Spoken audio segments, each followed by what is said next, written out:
All right, team, welcome back to this week's episode of Permission to be Powerful. And we have the incredible Leon Strumpher on with us today. I've known Leon for a couple of years now.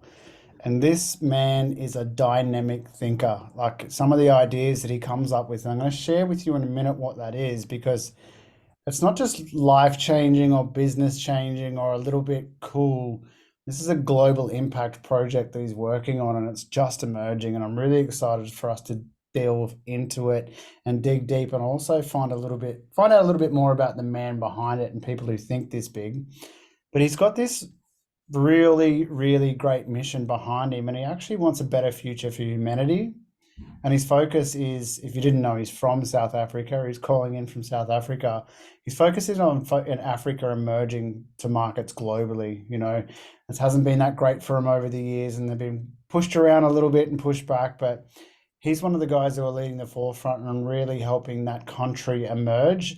And when I tell you about this project in a minute, I think you're going to be fascinated. So when I spoke to him about this first time, and it was a couple of years ago, he was super excited about it, and it's coming to fruition now. And I remember I've watched a lot of the milestones along the way, but he's focusing on the logistics industry and e-commerce delivery in a way that uses technology to harness the movement of people by all modes of transport to move goods and services around the country and around the world. And that has all sorts of impact on just carbon credits for a start, like the amount of fossil fuels and resources that we're saving from doing that. But it's also putting money in the hands of people who are doing things that they're normally doing and really redistributing wealth to those who are misfortunate. And I find that absolutely fascinating and really noteworthy. It's called GoBuddy. It's a platform which connects the ordinary people in the e-commerce industry. And if anyone's heard of a thing called Uber, then you're probably listening to what I'm saying and going, shit, this is a similar model. Well, these guys are doing it with the transporting industry. I think it's a unicorn company. It works on matching best routes to people, and I'm sure he's going to tell us more about it. But he's a man who was already doing pretty well in life, and he's taken on this project. I know he's an avid thinker. There's a few other things that I want to tell you about him. The way he speaks about his wife, Emily, is really lovely. He's a family man. He's a father, a surfer, a kite surfer. And some of the stories he tells you about being out in the ocean and being with dolphins and just really pushing life and this experience to the next level. So it's awesome to have you on, mate. That's all the cool stuff about you. I'd love for you to introduce yourself as yourself. Oh, Tyler, what an intro. Man, everyone should intro me like that. Damn. Thank you very much. It's an honor to be here. Um, I'm really proud in just watching your journey and just where you've come from. So very inspiring all round. This is a great platform. Thank you. I would say I'm just all about life right now. Life is intriguing me. I, for 15 years, looked down and was really good at this in front of me. And then when I looked up, probably 2 years ago, I realized I'd missed 99% of what life is. Mm, Um, and that was a great realization for me, because I became inquisitive again. I started listening again. I started having less opinions and wanting to learn more. Just broaden my opinions. So yeah, that's where I am right now. Very, very good place. yeah, cool. And that's how a lot of people do speak about this point of awakening. And I've watched this happening, which is really cool to experience because I remember when I looked up for the first time and was like, oh shit, that's what it's all about. I'd love to hear a little bit from you about that experience. Like I think that's something that often gets overlooked is the experience of first is this sense of grief that comes about, and then you move into this like, oh, okay, cool. Now I'm gonna move. Some people do that, some don't. I'd love to hear what that experience was like with you, if you remember any stories or pinpoint moments in Absolutely. time. Yeah. It's a great question. It is overlooked because you only think about it when you ask the question, and it should be something that you're reminded of each day. Why are you doing what you're doing, and why are you so kind of amped, and why you want to follow your true north, and what keeps you on your true north. For me, it was a process of just working too much. I was spending, I don't know, and it's not, and I say working in a sense where it really just was work. I wasn't enjoying it. It Mm. was just slog, hardcore, like paper pushing. I was in the asset management industry, and it just got too much. I felt suffocated. And this actually started about 5 years ago, where I said to myself, is this it? Is this really it? I mean, like, am I doing this for the next 30 years? No ways. No ways. And I knew this had to be a rational, calculated decision of exiting what I'm currently doing. I was so invested. I started with the company at the age of 23. 5 years ago, I was 34. And it had been a long journey where I knew what I was doing really well. And I was looking all around me at successful people, that they would pass me, and I wouldn't see joy and smiles. I'd see serious faces. And I just thought, I need to use this platform that I have here to find what I want to do and get paid while I'm finding it. So that's really what I did. Is I carried on working, but I just did what I had to do. I Mm. didn't push, and I used my extra time to think. I used all those extra moments to create, and it was really difficult because I was in an office. And one of the saviors for me was COVID. I mean, in all its awfulness, what it did is it took me away from that environment. And then all of a sudden, I was in my own space, and I could think the way I wanted to think. And I knew what I wanted to do, or what I knew what I had to do for my current company. And that's what I did. Is I just started focusing, and literally I was walking the one day in a field, and it just hit me. And I had gone through probably 30 ideas in depth in my mind, running through the future progress that I could make within that industry or field, and it just like always came to a brick wall. And when this hit me, it was like I didn't even have to think ahead. I knew the map. It Mm. just it just was right in front of me. And then it was just a process of exit. And I received some really good advice from some kind of mentors in my life, just snippets, like, think about when you're going to plan, when you're going to exit. And those kinds of snippets I took seriously because they knew the magnitude of the decision that I was making. So I knew that it was coming from the right place. And it's been tough, but it's been exactly what it should be. So yeah, that's the story. That's one of those moments that there's a 24-year-old eight-figure businessman who done it all on his own. No, he was eight-figure business owner by the time he was 24. He's 28 now. And the first piece of advice to gives to anybody and who's a similar mindset to yourself is don't listen to anyone who does a cost analysis or a will it work process on your idea because they've got no fucking clue of the game you're trying to play. And one of Elon Musk's biggest investors, he said the first 3 or 4 years he was really on edge and it didn't make sense. And then after that, he realized that if he was going to make the money that he thought he was going to make from his company, that it can't make sense because it's got to be so different to what's currently experienced if you're going to create something like flying to fucking Mars or decentralizing the transport industry globally. You've got to think differently, and you can't listen to people who are playing a small game. So that's a really cool point for the entrepreneurs that are Mm. listening. And you sometimes you're like, you're gonna hear all the time, now's not the right time. You can't do it. People say Oh, all the you're gonna time, hear it all all the the time. time. And Yeah. Leon, I you're mean, in fact, on that point, I mean, I just want to I want to interject you. I mean, on that point, one of the one of the best negative shoot downs I ever received was in a pitch where a potential investor said to me, "You're just going to have way too much competition. I can't invest in this business." And I was like, "It's a great reason to invest in this business." But like you say, you can't listen. You have to follow.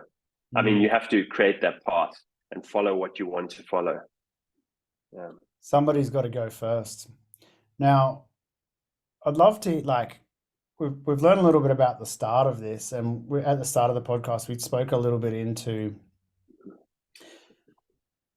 what the company that you're building was, the movement that you're building, really, when you think about this, because it is a company. Yes, it is going to make probably billions of dollars. There's all that kind of stuff that we can talk about, but you've spoke about it, the impact that it's going to have. I mentioned that it's also going to have an impact on carbon emissions, because we're going to have less people moving, less product moving for less fuel used, infrastructure used, et cetera, et cetera.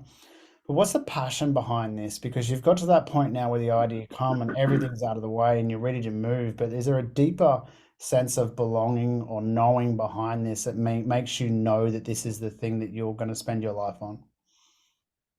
Absolutely. There's a great book called Man's Search for Meaning, by Viktor Frankl, which you've also read, I'm sure.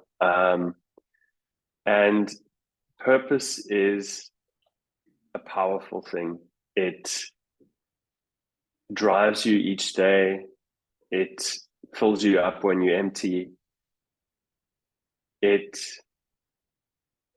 is life for me. And I was trying to find that purpose. And I didn't really know what that purpose was. But when it hit me, I realized that my purpose in life is to help on a deep level, to help people, because I've got a gift of deal making and speaking about complex situations and simplifying them and getting in front of the right people, having the hard conversations, persistence, um, all those difficult things are what I can do to help so many other people. So if I can use my skills and create an opportunity where other people can benefit from that opportunity, I think that's definitely a purpose of mine. And that's where GoBuddy is so special to me. Is it's a platform that I'm really just one of many on this journey, where we've just got incredibly passionate and such clever people on this journey. And I'm in awe that they just all want to be involved. Mm. And all I'm doing is directing. I'm just directing the ship in a way that the real hard work is being done by everyone. And we're just trying to create a platform where people don't have to think too much. There's a lot of, and we live, when I say we, I live in a country of extreme poverty, and there's extreme poverty globally. And I think, generally speaking, here, no one chooses to live in poverty. You end up in poverty more likely than not. And I think technology is a way to help people out of a mindset. And let me explain this. I think a lot of people have self doubt. They don't have self-worth. They just feel like they're on the fringes. Like imagine, 100 people competing for one job, and always getting shut down. That creates a lot of negativity, and I think that's where technology must start stepping in. And this is where AI is stepping in, and this is where crypto is stepping in, and this is just this. I think we're at the forefront of the next big push in the world. We had the Industrial Revolution. Now we're going into kind of the next big kind of revolution that the world's going to see. And I think what technology is going to do is it's going to give people opportunities that were only kind of opportunities for people in positions of privilege or power or education, and I think that must just be blown out the water. Those will exist, but we have to give opportunity with no barriers of entry. I think that's a really good point on the barriers of entry and the education that comes behind. For instance, like one of the biggest barriers I had in the workforce when I was moving into leadership roles was I even though we spent time on this, my parents did, my handwriting was messy and my spelling wasn't great. And later on we found out dyslexia, all the other shit that comes with it, all the other labels.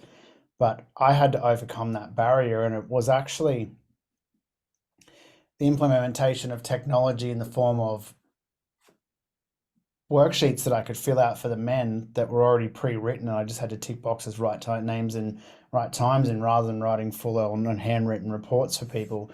That was the first step. Now somebody who's this is just an example, now somebody who's a supervisor in a role, say in a factory, that has all the leadership skills, but then has a barrier of entry around education formally, has an iPad that they can type stuff into, get the stuff out there clearly.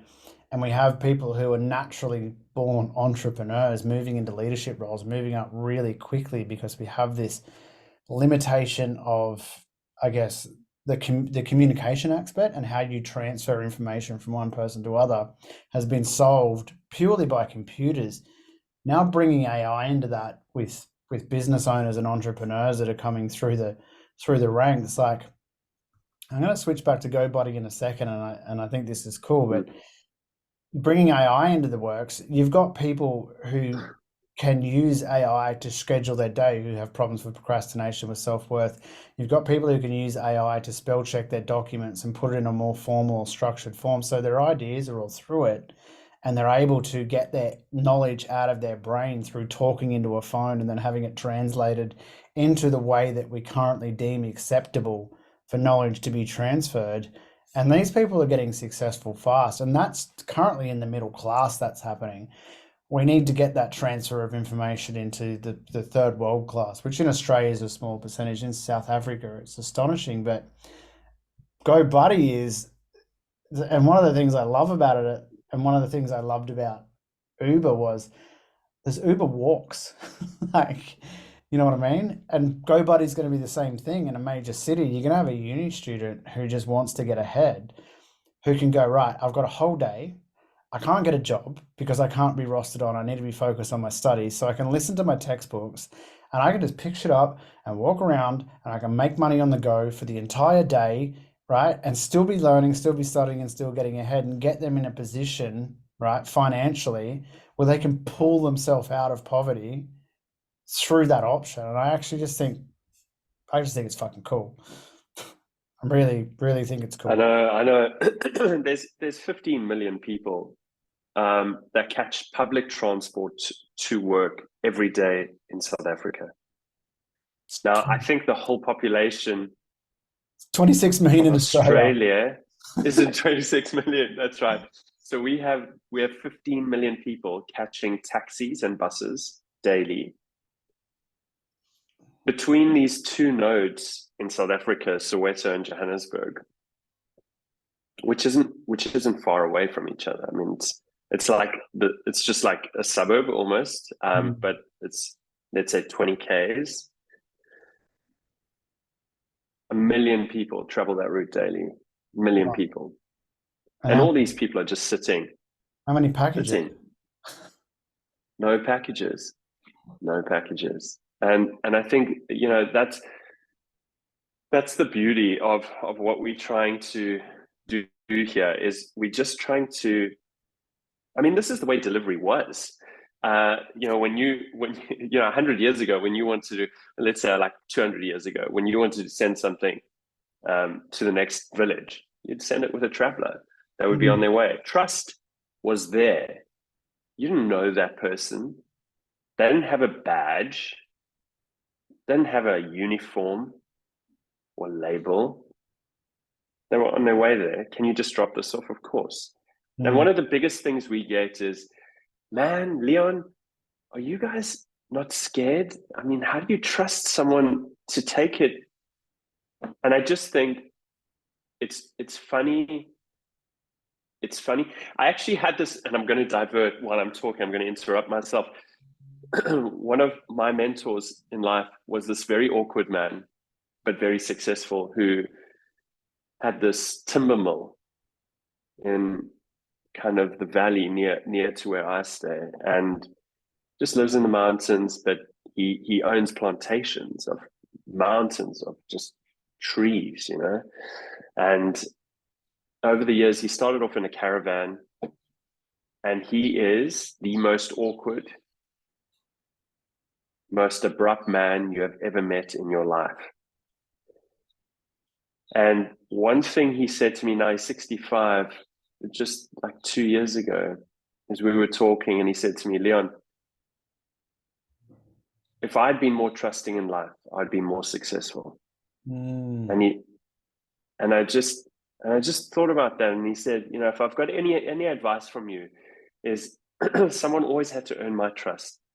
And it's fine, it's got me to where I am, but you know how much effort that is? Like, it just takes so much effort. Like having to whereas if you trust someone, they almost feel obliged to give that trust back. And I feel like society is very trusting naturally. People are trusting naturally. People are not all mean. 1% is mean. It's less than that. I did Less than that. I did world travel, and I'm like, everyone Yeah. warned me about being robbed and stolen from and ending up on the street, and I got so much love, so much care. The amount of people that took, the amount of orphan Christmases where I was with full families, like I'd roll into a town and I'd be taken somewhere, and like people are naturally trusting and kind. Like there is such a small percentage that people talk about. I think that's Absolutely. And that's one of our values, is believe in people. So one of our mottos is we believe in people, and we have to. I think we are moving the world. Us, me, you, and I mean, we're going to get a lot of pushback, but to me, it's natural. This is one of the most powerful networks on the planet. People moving around.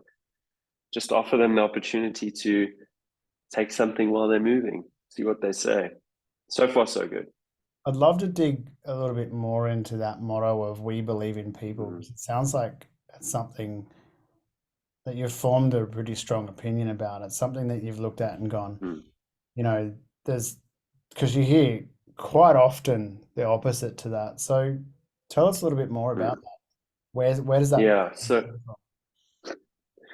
I think so. And this is a good question, because this is a multifaceted question. It isn't just about people.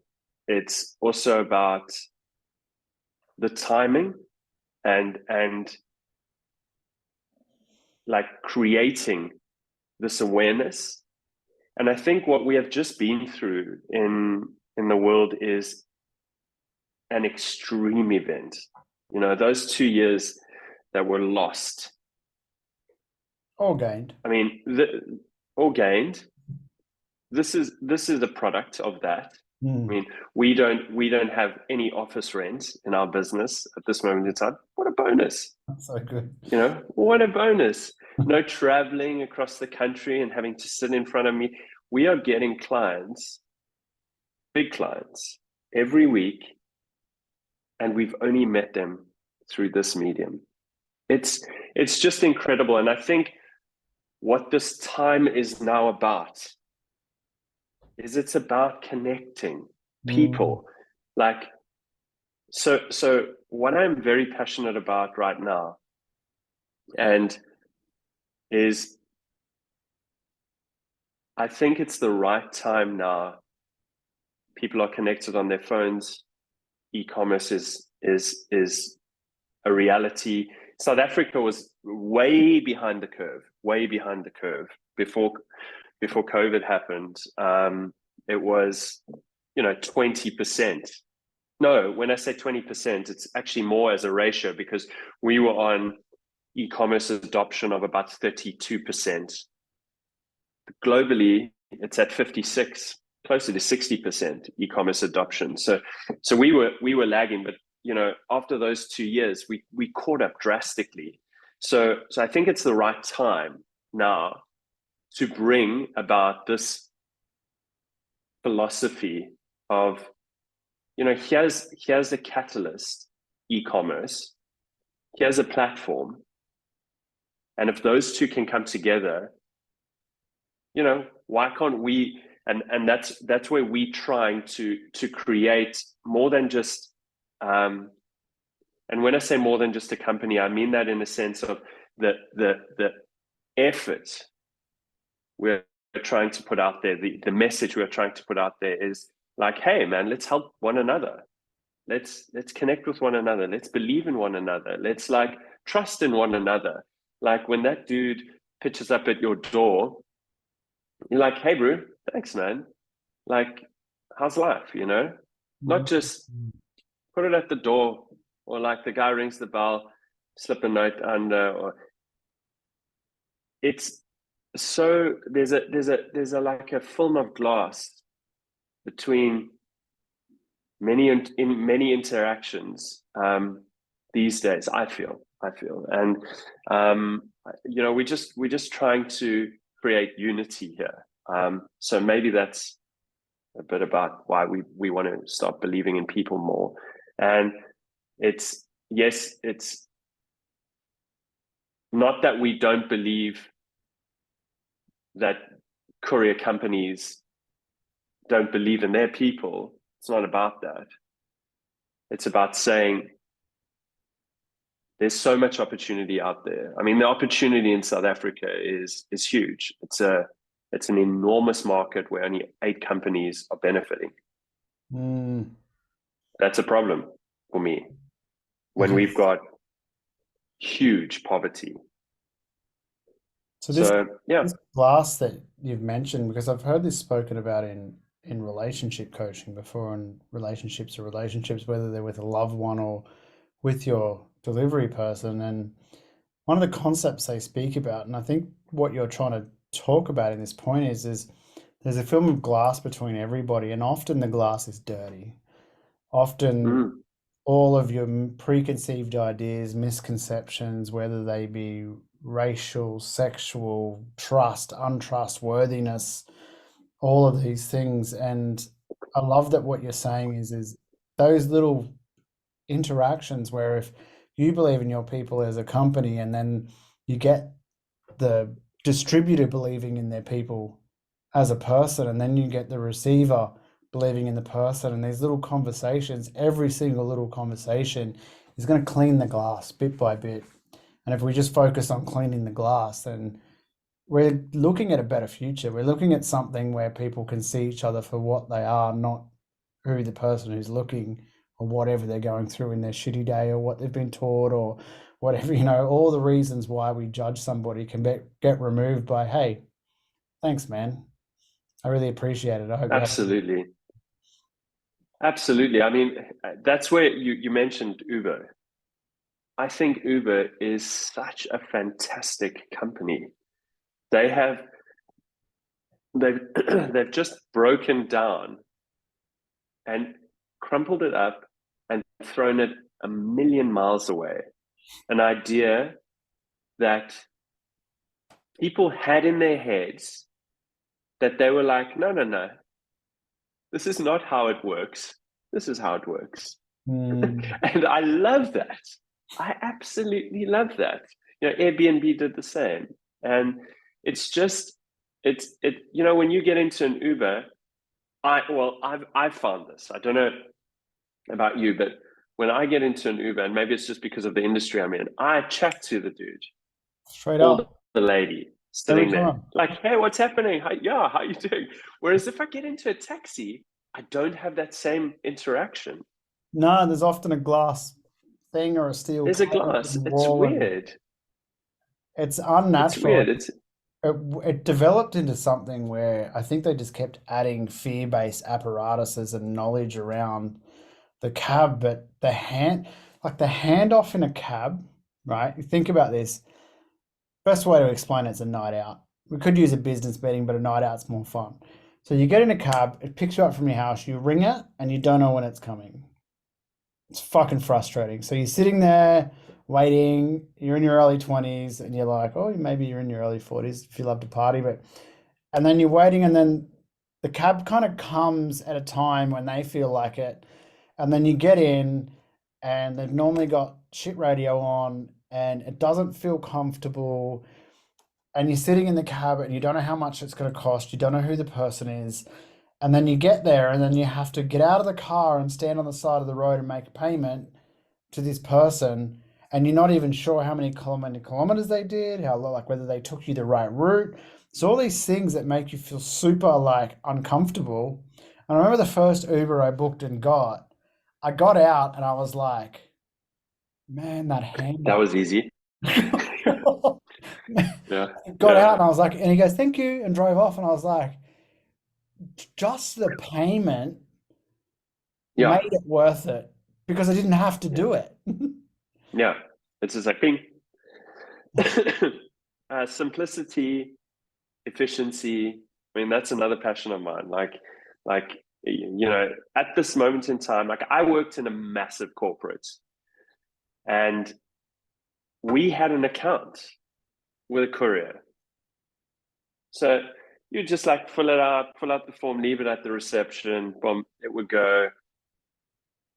Try and do that as a individual.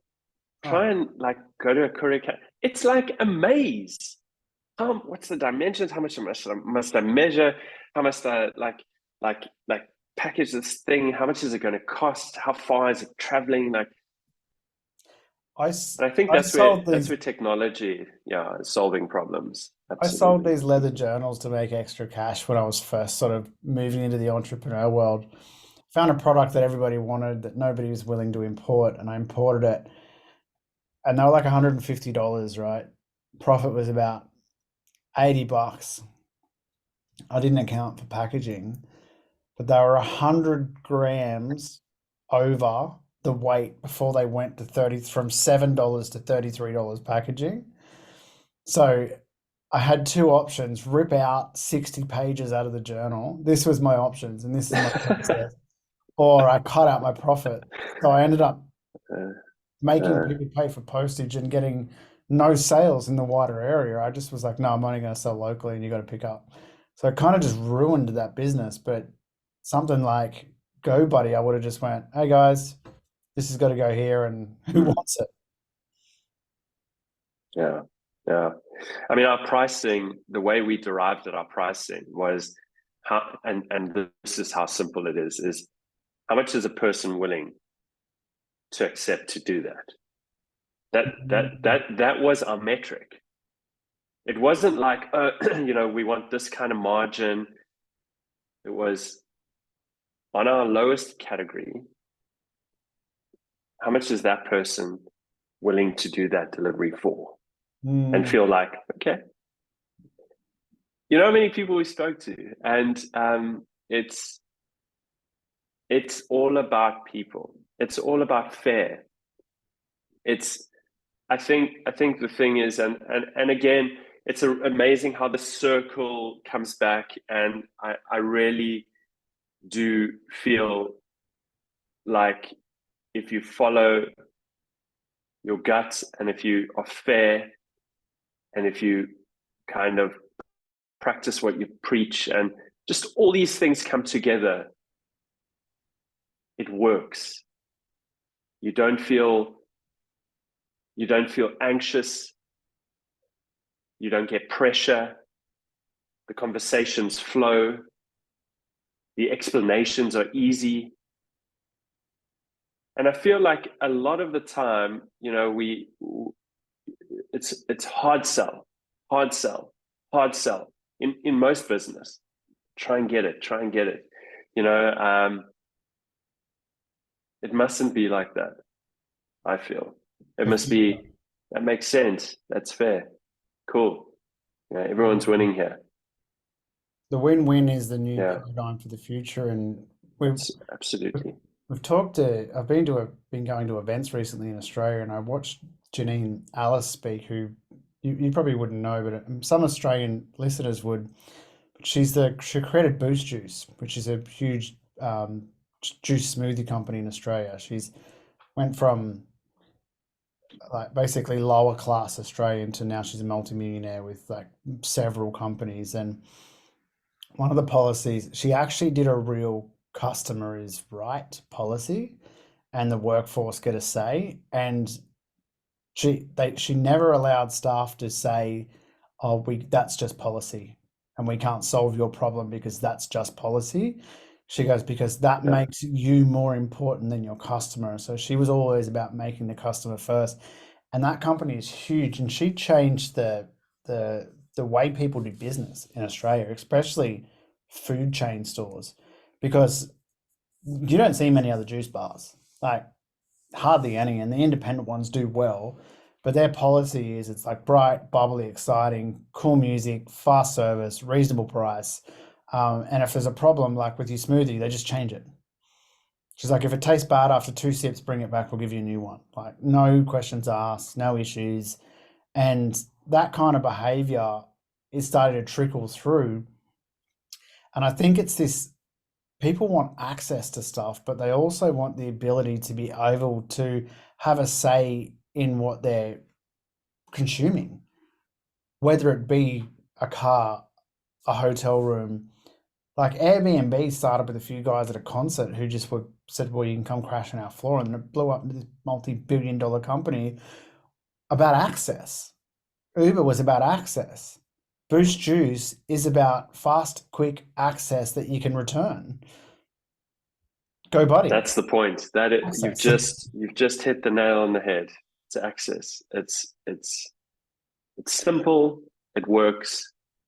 It's fair, and I've got it right here. Access.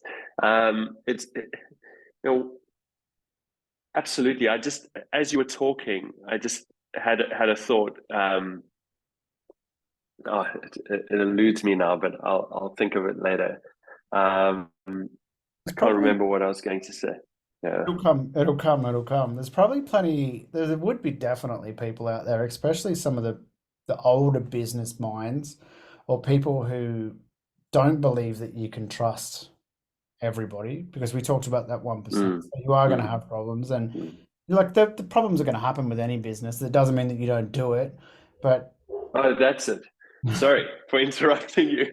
you are good. It is it is just that, like the simplicity of also if you get something, you want quick solutions.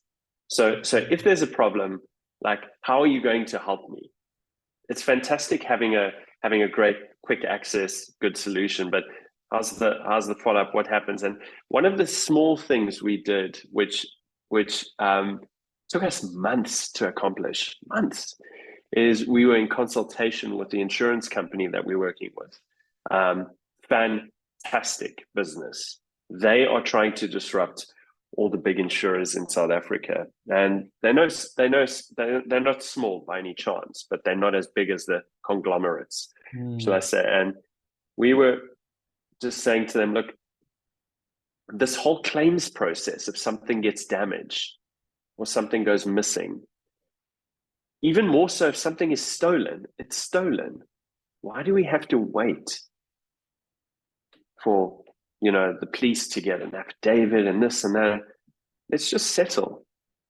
And then we do that work so that the customer can get a move on because we know it's done. And that was an industry breaking, so kind of an industry changing decision. That's Is fucking instant wild. settlement. That's wild that that's cutting Yeah. edge.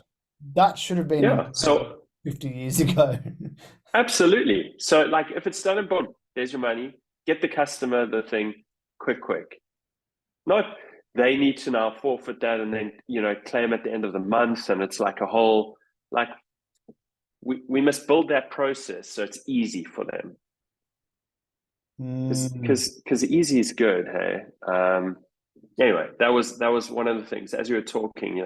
Quick access to that payment. That was important, and it's all these efficiencies. Like, really, I think what we have these days is the ability to be at the bottom of the kind of is it information flow or task flow? But it's probably a combination of both, where only when we need to step in do we step in. We don't unnecessarily have to have like this person checking this and this. Get the checks in place, and only if the result is extremely negative. And it's amazing we started looking at process management, how useless a lot of the processes are. It's like in a 10-step process, 5 of them don't need to be there. Elon Like, Musk so talks about and social engineers and engineers solving problems that don't need to be solved, that should be deleted. And there's a company in Brazil. I strongly recommend everybody looks at their YouTube videos on how they handle um, telecommunications and insurance companies that leave people on hold for too long. They put bands outside their oi, businesses to play their on hold song with hundreds of thousands of dollars worth of speakers. So the office has to listen to the whole thing in grunge metal for 12 hours. Like they just fully anti bad complaints, but it's called Complain Here. I don't know how to say it in Brazilian. It's a $3 billion company. Nobody buys anything in Brazil unless they check on Complain Here to see how that company handles complaints. If they have a bad, so not a good rating, if they have a bad complaint rating on how they handle complaints, because people actually, that's their biggest issue.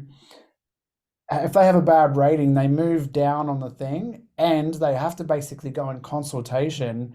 The people who have good ratings are the only ones who are allowed to advertise on the platform. They're the only ones allowed to do this. They're the only ones allowed to do that. And they boycott um, telecommunications companies, internet companies, anybody who's not for the people.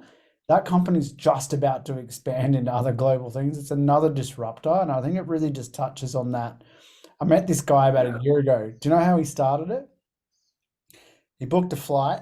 Flight got overbooked, and he sat at an airport with maybe a $200,000 US business deal was the other end of it. So he missed the meeting, lost the deal, and he sat there and went, "How can this be fair?" Complained, it's not our problem. And he started this company that now has changed the whole way that Brazil buys things. And I think these ideas amazing. are going to come more and more. So I want to talk a little bit into Absolutely. what you'd say to somebody who's on the other end of this, the people that are going like business is the way business needs to be done. We can't move too fast. People can't be trustworthy. There's somebody who's Yeah. you probably met some, but if you can create an avatar, how would you share your opinion with this person about this topic? So the thing about changing a narrative is it doesn't happen instantaneously. It's a movement, and we profess this, that GoBuddy is not going to be the change. It's a cumulative change. It's going to be us, it's going to be the retail industry, and it's going to be the people. And it's that which retailers are buying into, because we've got two, supply side and we've got a supply side and a demand side. So the demand side is the transporter side that are demanding the deliveries, and then the supply side is e-com, where the retailers are providing those deliveries. And the buy-in of retailers is so critical, because that's our hardest sell. Is Wow. will you use this? Can you use this? And what's happening is, like anything, you refine a pitch, and it goes through iterations, and it becomes more and more simple.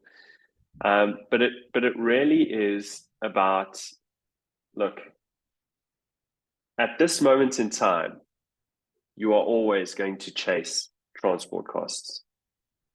Always. Until that industry changes. And that industry is changing. It's changing fast. And again, like most things in life, that change is talked about, and underground, the roots are going in, and people on the surface are like still talking about it. Those roots start setting in after 5 years. That tree pops out, and boom, within a year, the industry's changed. And it's like the 20-year overnight story, And I think what's happening now is we're seeing that with electric vehicles.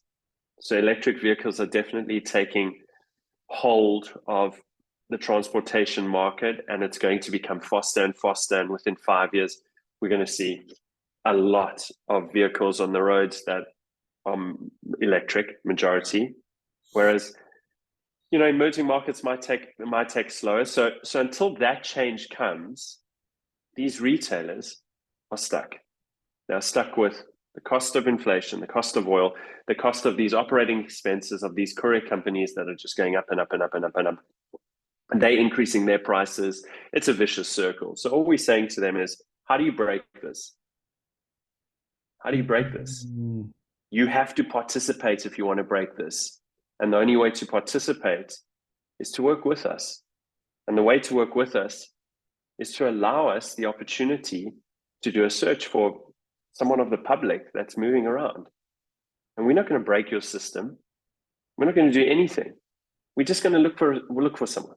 It's just a search. But if we find someone, man, then you're contributing, And as that gets more and more, and the ratio increases, and the success ratio increases, and which is going to take a long time. I mean, we're only projecting that we'll get to like a 75% success in 3 years' time. So of every, let's call it 10 deliveries, we're getting 7, matched to people in the public. But in the first year, it's going to be 1 to 3%. Very low, but we have to start. And the only way that ratio is going to increase is if we get more and more retailers. And that waterfall effect, just like Jim Collins says, that flywheel effect happens when, and I don't know who it's going to be, and I'm really curious as to which it's going to be, when that 1 or 2 companies come on board and everyone goes, whoa, okay, let's jump on. So I can't wait for that day to come, but really it's about that conversation. So that person sitting in front of us is always going to be skeptical, always going to be like, don't mess with my systems. But if you talk about the right issues, and you talk about solving the right problems, and simple access, I think then you make big progress fast. So that's what we're trying to do.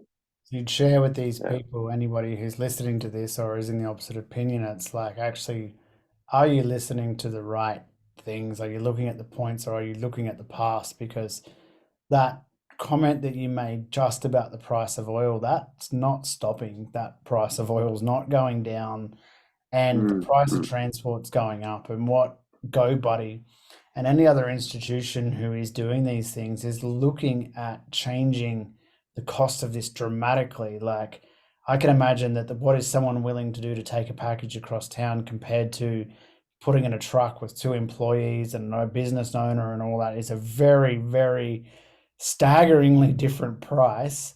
And then making that fair. Staggering. There's no, Yeah. and the issue of what if somebody steals it? Like, somebody who's in poverty that is given the ability, majority of people who is given the ability to make money by walking or driving or catching a bus across town is not going to jeopardize that opportunity. And I think that what No. needs to be really talked about. It's like, yes, there are dishonest people, and I'm sure you have a vetting system, though. Yeah, absolutely. This is game theory, 101, game theory. And it's an actual economic theory, game Right. theory. It's how Uber works, it's how Airbnb works. So you're right. People calculate that in their mind. It's crazy. No, no, it's crazy. And not enough people stand back and realize that when that person comes to their door, they're like, "Whoa, this is amazing." But it's not amazing. That person has just calculated that if they carry on doing this, they can carry on making money, and it's just now part of their day. But it's perceived as so much like, wow. And a lot of theory is like that. I mean, like we have, biases in so many different ways, but we never stop to think about those. So yeah, I mean, talking about those costs and really that's the gender. You mentioned earlier on in our conversation about gender and equality, and equality is gender, it's race, it's everything.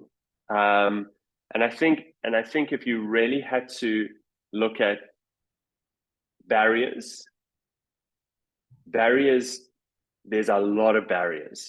To break down all barriers is a very difficult thing to do because you have to have very good verification. You have to have very good safety measures. You have to anticipate all of the possible events that could happen.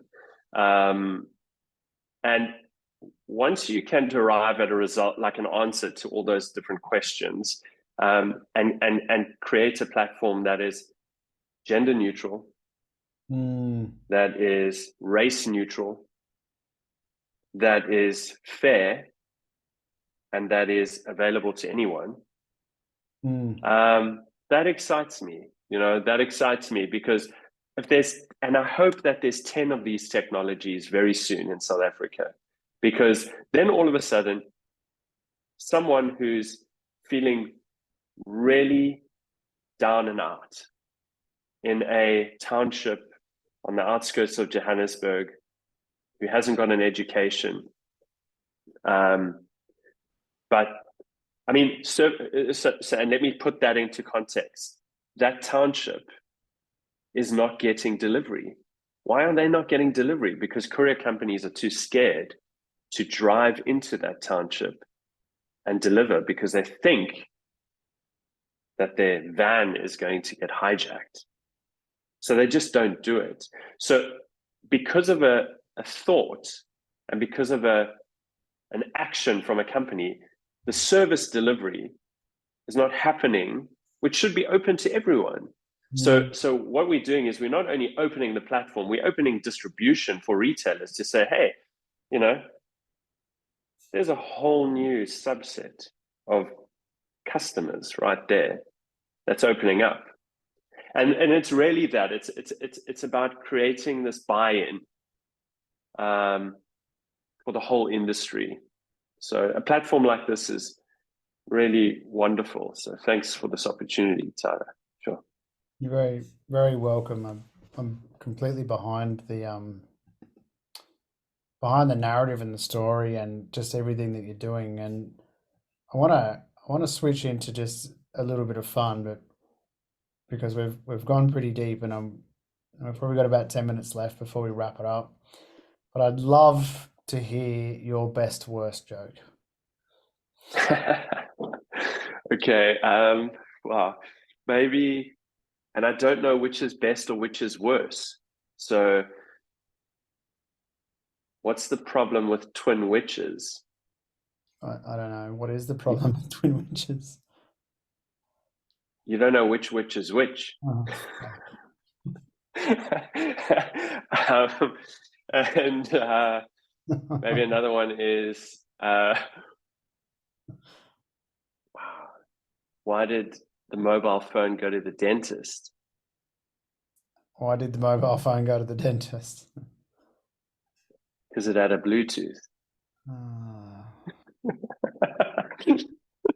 See, Maybe there's my two worst.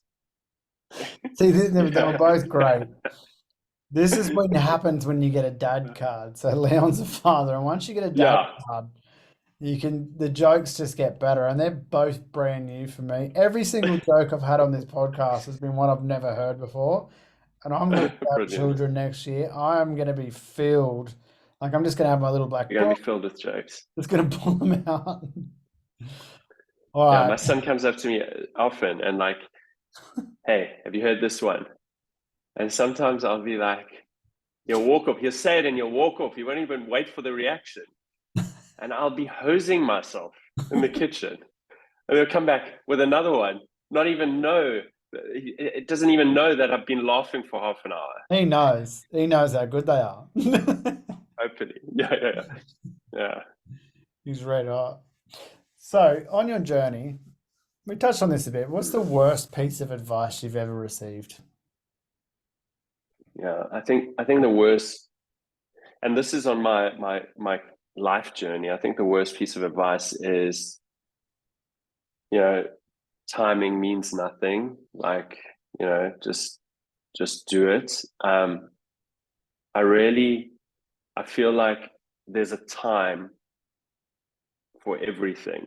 There are things that you can do which don't need timing, but the big moves in life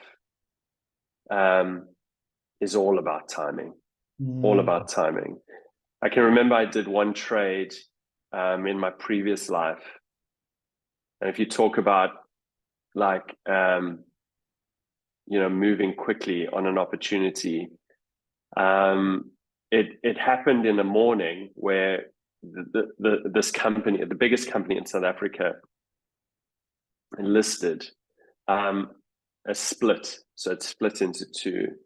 And in the morning, it was only, and I don't know why the company did this, but in the morning, it was only settling the deal an hour after the market opened.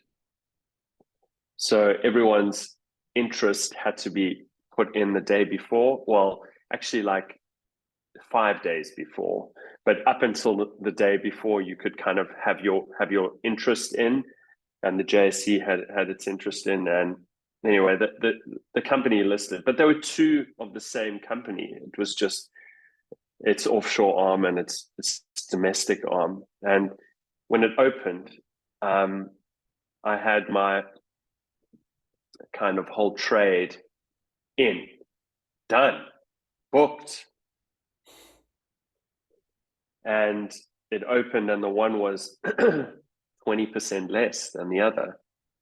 I don't know what was happening. The market was, and I literally had to hustle on about 400 clients. And within that hour, I reversed that trade before it settled. So I bought the stock 20% less. And that was one of the biggest moves I made. And that one trade got me into the top 5 of the company that year. So 1 hour got me a whole year of credits, shall I say. And I think a few of these things have happened in life, and I think this is the time for GoBuddy. If there hadn't been this lockdown for 2 years, we wouldn't have online adoption. And so I really think, bad piece of advice was to me, and it was given to me often, was, timing means nothing. Just push. Just try and force it. For Yeah. the listeners, we haven't really spoke much about Leon's past life, but I'll let you share what it was. So you're an investment broker, is that right? Where you were doing trades for. Yeah, I was a stockbroker and like portfolio manager for an investment company. So just Very. trading and managing portfolios. So at the start of the call, we spoke a little bit about how he was just doing this job, and it sounds a little bit to like what most people would seem as the dream job, but not everything's Yeah. as it seems when you've got bigger dreams, bigger missions, and I'm sure it served you as it is. And I love that last little piece of advice there. It's like there are times in your life where it's time to fucking move now. Like now's the time to move. And I think the key piece that I took away from what you just said is like be ready.